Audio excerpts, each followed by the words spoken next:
سلام، به یک ویدیو دیگه از چنل آرتی ترید خوش اومدین. امیدوارم سال 2025 رو با سود فراوون پشت سر گذاشته باشید و سال جدید میلادی رو پرقدرت آغاز کنید. همراه شما این با دیتاهای جدید در مارکت و آپدیت های خفن که برای سال 2026 برای شما عزیزان در نظر گرفتیم. یکی از این دیتاها حمایت و مقاومته که در این ویدیو قراره در سه سطح آماتور، نیمه حرفه‌ای و حرفه‌ای آموزشش بدم و اطلاعاتی رو فاش کنم که هیچ کس قرار نیست بهتون آموزش بده. اما قبلش حتما ویدیو رو لایک کن، چنل رو سابسکرایب کن و زنگوله بغلش رو بزن. این ویدیو رو هم تا جایی که میتونیم برای افرادی که توی این حوزه دارن فعالیت میکنن و دنبال تیپس های کلیدی هستن که ارتقا پیدا کنن بفرستین تا بهره مند بشن. امیدوارم این ویدیو اونقدری ساجست بشه تا هر فردی که در این زمینه دچار ابهام و مشکل براش رفع ابهام بشه. پس تا آخر این ویدیو همراه من باشید. تعریف حمایت و مقاومت به زبان ساده. مقاومت قیمتی که وقتی بازار بهش میرسه به اصطلاح به اشباع خرید رسیده، فروشنده ها زیاد میشن، جلوی رشد بیشتر قیمت رو میگیرن، مثل این سقف برای قیمت. حمایت قیمتی که وقتی بازار بهش میرسه به اصطلاح به ناحیه اشباع فروش رسیده، خریدارها فعال میشن، جلوی ریزش بیشتر قیمت رو میگیرن، مثل این کف برای این قیمت. اما آماتورها، کسایی که تازه کارن، باید حمایت و مقاومتشون رو به چه صورت رسم کنن؟ خب ببینید، برای افرادی که تازه کارن بهتره که در ابتدا یک تایم فریم رو انتخاب کنن و در همون تایم فریم شروع کنن به تمرین کشیدن حمایت و مقاومت. حالا به چه صورت؟ بهتره که تازه کارها در اوایل کارشون، روزهایی که سایدوی یا تریدینگ رنج هست، سایکلی که بازار دو طرفه هستن، انتخاب کنن و شناسایی کنن و در اون روزها شروع کنن به تمرین نواحی حمایت و مقاومت. این صورتیه اگه توجه کنید اینجا یک ناحیه‌ای بوده چون اول هفته هم هست. در سشن ابتدایی یعنی توکیو دو تا سقف رو داشتیم که برای ما تشکیل مقاومت رو دادن چون سطح یکسانی هستن. وقتی این خط رو ادامه بدیم در سشن های بعدی هم این مقاومت شده. خب پس این ناحیه برای ما حائز اهمیته و افرادی که ابتدای کارشون هست و تازه کار هستن بهتره که اول نواحی که برخوردهای بیشتری رو داره در نظر بگیرن تا دستشون برای ادامه مسیر راه بیفته، مثل این ناحیه. خب اگر من این دوتا نقطه رو دوتاشون هم توی سشن توکیو بوده، اینا رو با هم متصل کنیم، نه در سشن لندن و نه در توکیو این مقاومتی که از ابتدای سشن رسم شده، یعنی از اول روز رسم شده، رو نتونسته بریک یا بشکنش. و همین صورت این مقاومتیه که برای ما حائز اهمیت میشه. تازه کارها بهتره که در ابتدای کار نواحی قیمتی مقاومتی و حمایتی رو رسم کنن که از برخوردهای بیشتری برخورداره، مثل این ناحیه که همینطور اگر من این رو ادامه بدم ممکنه که در روزهای بعدی که پیش رو خواهیم داشت ببینید مثل این ناحیه برای ما حائز اهمیت بشه. حالا چند نمونه رو میریم با هم دیگه به صورت تازه کار رسم میکنیم تا ببینیم که چجوری باید تمرین خطوط حمایت و مقاومت رو داشته باشیم. به عنوان مثلا 30 سپتامبر ما میخوایم معامله کنیم. همینطور که میبینید از بسته شدن روز قبلش ما یه مقاومت محکمی رو اینجا داشتیم. بازار در 30 سپتامبر که باز شده در سشن اولیه این مقاومت رو به هیچ صورتی نتونسته رد کنه. حتی به سشن های بعدی هم که رسیده برخوردهایی داشته که تنها فیک شده. پس این مقاومتی بوده که قوی بوده. یکی از روزهایی است که شما باید خطوط مقاومتتون رو رسم کنید. و همینطور در حمایت ها، اگر من حمایت سشن اول که تقریبا از اینجا شروع میشه، ببینید اگر بخوایم تکنیکالی بررسی کنیم اینجا یه اسپایکی داشتیم که از آخر روز قبل و شروع روز بعدی کانالش رو ادامه داده و وقتی بریک شده رفته توی فاز تریدینگ رنج که خب قاعدتا اولین سقفی که بعد بریک کانال تشکیل میشه و دوباره ریزش میکنه میاد اینجا کف رو تشکیل میده، میشه مقاومت ما. و تنها کفی هم که اینجا داریم، یعنی پایین ترین کفی که تو این لحظه داریم، برای اوایلش بهتره که اینجوری در نظر بگیرید، میشه حمایت که همینطور که میبینید در ادامه روز هر برخوردی به این ناحیه قیمتی داشته حمایت شده و حرکت کرده به سمت بالا. به قدری حمایت قوی بوده که با این ریزش شدید هم دقیقاً روی همین ناحیه قیمتی حمایت شده و حرکتش رو به سمت بالا آغاز کرد. حالا یکم سطح رو ببریم بالاتر، بریم در سطح نیمه حرفه‌ای با یه خورده تجربه بالاتر به موضوع حمایت و مقاومت نگاه کنیم. برای این سطح هم بهتره که شما ابتدا ساختارشناسی و بازارخوانی خوبی داشته باشید. یعنی باید تغییر فاز ساختار رو به خوبی تشخیص بدید. وقتی بازار به فاز تریدینگ رنج میره یا بازار رونداره یا قدرت روند به چه شکل، قوی، ضعیفه، یا بازار سایدوی دو طرف حرکت میکنه، اینا همه رو باید بهش رسیده باشید. شما بهتره که در این سطح از تجربه‌ای که به دست آوردین در مارکت سطوح مهم ساختاری رو پیدا کنید. به عنوان مثال اول بدونید که مبدأتون کجاست، یعنی اسپایک از کجا شروع شده. مثلا در 12 دسامبر اینجا یک حرکت نزولی داشتیم که برای ما تشکیل اسپایک رو داده و روز بعدیش که اصلاح این اسپایک رو زده قراره بریم توی فاز کانال. خب وقتی دوباره یه لگ دیگه حرکتی مثل اسپایک قبلی شروع میشه و یک کف پایین تر از کف قبلی میزنه که این خودش کف حمایتی بوده و شما در این سطح باید بدونید که من یک مبدئی رو اینجا داشتم که شروع اسپایک بود. حالا که دارم وارد مارکت میشم و میخوام معامله کنم، اگر این به این سطح رسید، سطح حمایتی من قرار نیست با کوچکترین برخورد به این سطح حمایت بشه و حرکت کنه به سمت بالا. حالا چرا؟ به این دلیل که ما از فاز اسپایک خارج شدیم و اولین اصلاحمون اینجا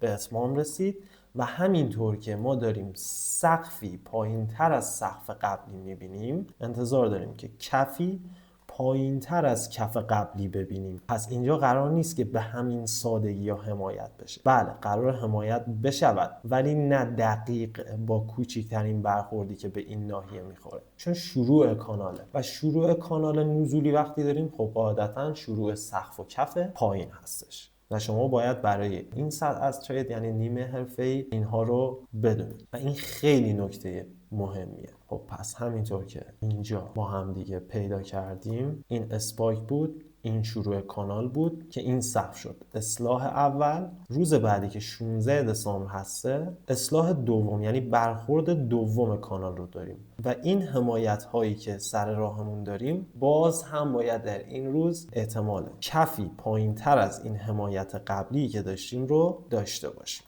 در این سطح چیزی که برای ما حائز اهمیته اینه بدونیم که هر حمایتی که ما این سر رو داریم یا هر مقاومتی که سر راهمون داریم قرار نیست به سادگی شکسته شود و قرار هم نیست با برخورد به این حمایتی که مثلا ما اینجا داریم بازار قیمت رو حمایت کنه و دوباره به سمت بالا بره. در سطح نیمه حرفه شما باید بدونید که گاهی حمایت و مقاومت ها شکسته می شوند عین این ناحیه که یک حمایت شکسته شده در این ناحیه و زمانی که میاد پول بک میزنه به این ناحیه قیمتی دیگه این از ناحیه حمایتی تبدیل به ناحیه مقاومتی می شود و شما برای این سطح باید ساختارهای متفاوتی رو برای خودتون رسم کنید رو بکشید و بدونید که چه حمایتی سر راه داریم که قراره به مقاومت تبدیل بشه یا چه مقاومتی رو داریم قرار انقدر مقاومتش قوی باشه که هر چقدر عبور کنه از این ناحیه دوباره مقاومت اونقدر قوی است مثل همینجا که میدونیم شروع کاناله. قرار نیست این مقاومت شکسته و به حمایت تبدیل شه. خب حالا بریم یکم تمرینش کنیم. اگر همین کانال رو من ادامه بدم از اولین شکستی که اینجا صورت گرفته در 17 دسامبر، چون قراره که تغییر فاز بدیم به تریدینگ رنج و در سایکل تریدینگ رنج پر نواحی حمایتی و مقاومتی است. فقط شما باید بدونید که چجوری باید باهاش رفتار کنید که اون رو در سطح بعدی یعنی در سطح حرفه‌ای به صورت به شدت پروفشنال بهتون توضیح میدم که باید چجوری حرفه‌ای به قضیه نگاه کنید. این مقاومت رو رسم میکنید. ببینید شما حتی 18 دسامبر رو هم ندارید، فقط یه شکستی در 17 دسامبر داشتید، میدونستید که این یه مقاومتی برای ما تشکیل میده و این قرار ادامه دار باشه، پس این ادامه میدیم. اگر در 18 دسامبر به این سمت متمایل شد این مقاومت برای ما حائز اهمیت و خب قاعدتا آخرین کفی هم که داشتیم این ناحیه میشه کف حمایتی در 18 دسامبر، چون تا اینجا در یک کانال نزولی بودیم. حتی اگر من این رو اکستند هم بکنم باز هم روز بعد یه دونه بریک داریم، ولی خب ما فرض میکنیم که 18 دسامبر رو هنوز نداریم. اگر این رو کانال در نظر بگیرید و خب اینم کف کانالتون باشه، همینطور که بازار به سقف و کف پایین زدن خودش در یک کانال نزولی ادامه داده، جایی که بریک شده و حمایت قبلی که اینجا داشتیم دیگه نتونسته برخوردی به کف کانال داشته باشه و همینجا تموم شده روندش. خب یعنی خود این حمایت قبلی حمایت مهمی بود، فقط چون داخل یک کانال نزولی بوده یه خورده قیمت با فاصله حمایت شده و از همینجا حرکت کرده به سمت مقاومتی که ما در 17 دسامبر با شکست ترند لاین تغییر فاز کانال به تریدینگ رنج رسم کردیم که خب در 18 دسامبر با تاچ به همین ناحیه یک مقاومت مهمی رو داشتیم، عین کوه محکم که با برخورد این شروع کرده به ریزش به سمت حمایتمون که همینطور که می‌بینید باز در روز بعد هم حمایت شده چون تغییر فاز داریم به تریدینگ رنج و باز در روز بعدی حمایت‌های کوچیکی اینجا صورت گرفته، کلی پوزیشن در این برخوردها خوابیده. فقط شما باید بدونید که چجوری باهاش رفتار. و از یک جایی به بعد این مقاومتی که انقدر قوی بوده و با هر برخوردش یک ریزشی رو داشتیم تبدیل به حمایت شده و اینجا بریک اوت صورت گرفته، بریک اوت معتبر، و در روز بعد دیگه این ناحیه مقاومتی تبدیل شده به ناحیه حمایتی و حالا ناحیه حمایتی مهمیه که در روز 24 دسامبر خیلی حمایت شده. یعنی ببینید اینجا خودش کل روز یک تریدینگ رنج بوده که حمایت ها برخوردهای زیادی داشته، همینطور مقاومت ها برخوردهای زیادی داشته که باز در همین روز خود این اگه خط بالا رو مقاومت در نظر بگیریم اینجا مقاومت شکسته شده با این کندل ها و با تاچ و پول بک حرکت کرده به سمت بالا. حالا بریم برای دیدگاه پروفشنال یا حرفه‌ای. در سطح حرفه‌ای ما دیدگاهمون نسبت به حمایت مقاومت به چه صورته؟ دیگه نه به برخوردهای زیاد کار داریم، نه که کار نداشته باشیم. خیلی حائز اهمیت برخوردهای زیاد، خودش مثل این حمایتی که اینجا داریم خیلی نواحی مهمیه. اما دیدگاهی که پروفشنال ها به حمایت و مقاومت دارن به صورت دیگه است. شما فرض کنید که ما همون مبدا رو که در سطح پیش داشتیم اینجا هم داریم. خب شروع اسپایک رو داریم، خب قاعدتاً با سقف و کف پایینی که اینجا زده شروع کانال رو داشتیم و از بریک اول بالاترین سقفی که اینجا سطح کانال نزولیمون بریک شده، ما یک سطح مقاومتی ادامه میدیم و خب این کف هایی که اینجا تشکیل شده کف حمایتی ما که خب ما اینو ادامه میدیم. اما اگه توجه کنید این وارد فاز تریدینگ رنج همینجا نشد. اما در نگاه حرفه‌ای دیدگاه به این صورته که این خطوط افقی که ما اینجا رسم کردیم به عنوان حمایت و مقاومت، چون خطوط‌های افقی مربوط به چه میشن؟ خطوط‌های قیمتی میشن و نواحی قیمتی روند برای ما حائز اهمیته. اگر تلاقی داشته باشه با نواحی که قیمت‌های روند داره، اون نواحی به شدت برای ما حائز اهمیت میشن. اگر در مثال قبلی نگاه کرده باشید که دقیقاً شبیه همین مثال بود، یعنی ما یک مبدأی رو داشتیم که اسپایک شروع می‌شد و خب از شروع کانال سقف و کف‌های پایین رو داشتیم، یعنی مقاومت‌ها و حمایت‌هایی که می‌دونستیم گاهن مثل اینجا قراره حمایت‌ها شکستش تبدیل به مقاومت بشه و وقتی مثل مثال قبلی که بریک اوت صورت گرفت و ما این سقف رو رسم کردیم، از این کف حمایت که بازار شروع شده بود به سمت مقاومت حرکت کرده بود و در این ناحیه مقاومت شده بود و دوباره بازار به سمت حمایت ریزش کرده. اما در این مثال وقتی شما در 20 نوامبر میایین توی مارکت و میخواین معامله کنید، اگه توجه کنید اینجا در سشن اولیه دوباره ما یک مبدأی رو داشتیم، یعنی اسپایکی رو داشتیم در نگاه اسکلپی و ریزتر، یک کانالی رو داشتیم که در سشن اولیه تبدیل به تریدینگ رنج شده بود که خود این تریدینگ رنج باز دوباره تشکیل حمایت ها و مقاومت ها رو میده، سقفاش مقاومت و کفا حمایت و این بالا برای یکی دو سشن کندل ها روی مقاومتی که ما اینجا رسم کردیم عین مثال قبلی موندن، به عبارتی تثبیت شدن روی این ناحیه که ما به عنوان مقاومت رسم کردیم. برای همین اینجا دیگه مقاومت نیست و حمایت مهمیه. این موضوع به شدت حائز اهمیته و شما در هیچ منبعی قرار نیست که همچین نکاتی رو آموزش ببینید. در نگاه جزئی تر و حرفه‌ای تر خود این حمایت مقاومتی که در سشن اولیه یا توکیو داریم کلی پوزیشن توش خوابیده. چرا؟ چون ما از کانال خارج شدیم و در نگاه جزئی تر در دیدگاه روزانه داخل یک سایکل تریدینگ رنجی قرار داریم که اینجا اگه توجه کنید اومده از حمایت یه خورده عبور کرده. دلیل این عبور حالا داره مشخص میشه. چرا؟ چون که بیاد به این سطح مقاومتی که ما رسم کرده بودیم و حالا تبدیل به خط حمایتی شده احترام خودش رو بذاره که ببینید اینجا 2 بار احترام گذاشته و دیگه قرار نیست این خط مقاومتی که حالا تبدیل به حمایت شده به همین راحتی دوباره به مقاومت تبدیل بشه، چون این بالا خودش رو تثبیت کرده.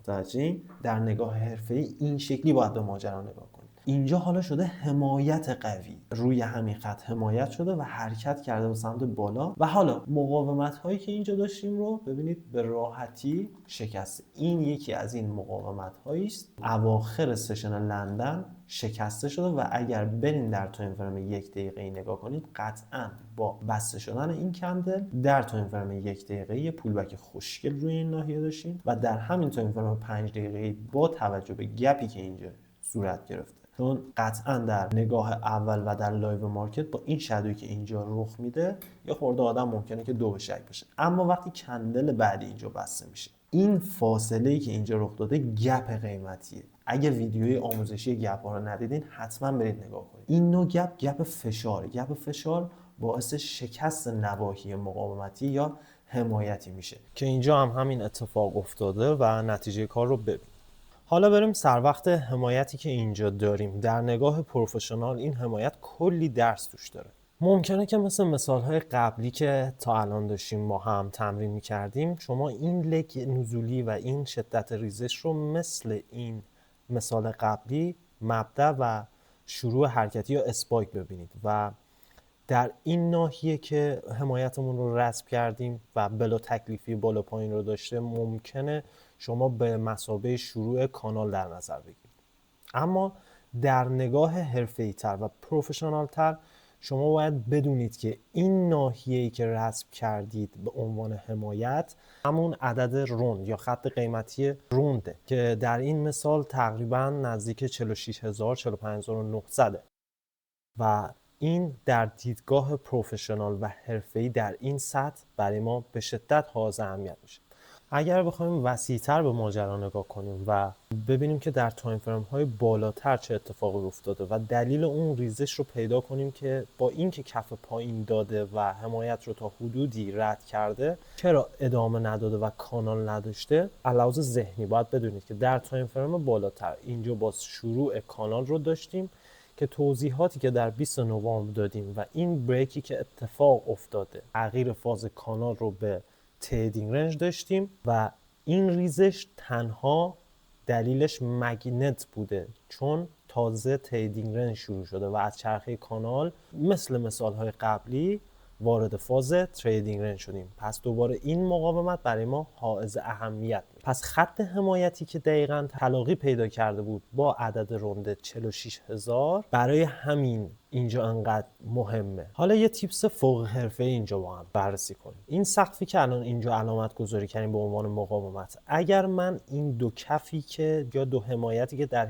17 نوامبر بریک شده یا شکسته شدن به عنوان یک حمایتی که شکسته شده و حالا تبدیل به مقاومت شده ادامه بدم، ببینید دقیقاً موازی میشه با بریکی که در کانال اتفاق افتاد توی تایم فریم بالا. پس تک تک این سطوح دلایل خاص خودشون رو دارن، دلایل فوق حرفه‌ای. پس برای رسیدن به این سطح از تریدینگ در مارکت شما باید همچین دیدگاهی رو به چارت و حمایت و مقاومت داشته باشید. حالا بریم سراغ این حمایتی که رسم کردیم که عدد روند هم بود. حالا چی شده که این حرکت شارپ در این ناحیه قیمتی گیر کرده و بعدش حمایت شد؟ خب اگه به دید گسترده و وسیع به این ناحیه توجه کنید، دوباره در طی روز بین دو تا ناحیه مقاومت و حمایت رنج زده بین عددهای 46150 و 45700. دوباره یه تریدینگ رنجی داده که خود این تریدینگ رنجی که در طول این روز داده برای ما نشون دهنده اینه که همین ناحیه حمایتی که رسم کردیم به شدت پرقدرته و قرار نیست که به همین راحتی یا به دلیل اینکه تازه در تایم فریم بالاتر شروع تریدینگ رنج رو داشتیم تبدیل به مقاومت بشه. حالا در نگاه جزئی تر اینجا رو به دقت توجه کنید. یک مقاومتی رو برای ما شکل داده و باز یه حمایتی. حالا اینجا سوال پیش میاد که چرا این سطح مقاومتی که ما اینجا رسم کردیم و همین سرعت با اولین بار که بهش رسیده بریک شده. چرا؟ اگر بیایم به ماجرا حرفه‌ای‌تر نگاه کنیم و از این قضیه آگاه باشیم که در تایم فریم بالاتر کف یک سایکل تریدینگ رنج که این ناحیه نتونست تبدیل به مقاومت بشه، یعنی شکسته بشه و حمایت شد. چرا؟ چون داره کف‌های بالاتر میده. ببینید کف بالا همراه با سقف بالا و در تایم فریم بالاتر کف یک ساختار یا یک سایکل هستیم. پس دیگه این مقاومتی که ما در این روز رسم کردیم قرار نیست به همین راحتی ها مقاومت بشه. پس این خیلی مهمه. چرا؟ چون به احتمال زیاد میره به خودش رو به سقف مقاومت میرسونه. یعنی اگر شما با بریک همین مقاومت یا اصلا اگر بخواید مقاومتتون رو از جایی که برخورد بیشتری داره رسم کنید، مثلا این ناحیه رسم کنید، خب و با شکستش بیاین وارد پوزیشن خرید بشین و استاپتون رو داخل ناحیه زیر ناحیه بذارید، دقیقاً تا سقف میتونستین پوزیشن رو بدون اینکه حد ضرر در روز بعد خورده بشه نگه داریم و این خیلی فوق العاده است. دلیلش هم این بود که در تایم فریم بالاتر به یه حمایت قوی برخورد کردیم که عدد روندی هم بود، در طول روز هم داشت کف بالا میداد. پس ما از کف قراره بریم به سمت سقف به احتمال زیاد، بایدی وجود نداره، احتمال زیاد. و خب اگر در ادامه همین مسیر نگاه کنید ببینید رسونده خودش رو به سقف. یعنی شما اگر با بریک این یک پوزیشن میزدین ریواردتون رو به راحتی گرفته بودین. حالا طی 2 روز همین مقاومتی که اینجا شکسته شد دوباره برای روز بعد تبدیل به چی شده؟ تبدیل به حمایت شده. چرا؟ چون همچنان هول و هوش کف سایکل تریدینگ رنج تایم فریم بالا داریم بازی میکنیم. اینجا حمایت شده. ببینید چقدر جذاب داره میشه که باز دوباره یک کفی اینجا برای ما تشکیل داده. در 25 نوامبر دوباره مثل روزهای قبل اینجا یه حمایتی داشتیم که برخوردهای زیادی داشته و شما در سطح تازه کار باید این برخوردهای زیاد رو انقدر تمرین کرده باشید که دیگه همین چارت رو باز میکنید متوجه موضوع بشید که این یک حمایتیه که برخوردهای زیادی داره و اعتبار زیادی هم داره. به چه دلیل؟ به خاطر ساختار. و همین حمایت ها دوباره چی؟ کفی بالاتر از کف قبل برای ما تشکیل داد. عین این روز که داشت کف های بالا میزد و اینجا دیگه مقاومت تأثیری نداشت، بریک صورت گرفت. دوباره کف بالا داریم و به مقاومت اصلی که ما در این تایم فریم بالاتر با بریک کانال در نظر گرفتیم و رسم کردیمش، وقتی رسیده با کوچکترین واکنش، ببینید یک واکنش کوچیک داره، دوباره بریک شده. ببینید چقدر دیدگاه جذاب و حرفه‌ای میشه که اگر با شکست این ناحیه من باز دوباره وارد پوزیشن میشدم، SLم رو زیر همین ناحیه قرار میدادم. چرا؟ چون این شکست معتبری صورت گرفته، ریوارد فوق‌العاده‌ای رو میگرفتم. چون احتمال اینکه بالای این ناحیه تثبیت بشه به شدت زیاد بود. دلیلش رو هم که توی توضیحاتی که توی این 21 نوامبر داشتیم توضیح میدادیم گفتم. امیدوارم نهایت استفاده از این تیپسایی که توی این ویدیو راجع به حمایت و مقاومت گفتم ببرین و تا جایی که میتونین این ویدیو رو لایک کنین تا ویدیو به قدری ساجست بشه تا دوستانی که توی مبحث مقاومت حمایت همچنان مشکلات جزئی دارن مشکلاتشون برطرف بشه و اونها هم از این مباحث بهره مند شن. قدر این تیپسایی که توی این ویدیو گفته شد رو کاملا بدونید. این تیپسایی که توی این ویدیو گفتم به نظر من با هیچ قیمتی خریدنی نیست و شما برای ایجاد گرفتن این تیپس ها باید دوره‌های چند میلیونی رو خریداری کنید و من رایگان دارم اینا رو در اختیارتون میذارم. نوش جونتون. پس لایک این ویدیو یادتون نره، حتما کانال رو سابسکرایب کنید و نظرتون رو راجع به تیپس هایی که توی این ویدیو گفتم برام توی کامنت ها بنویسید.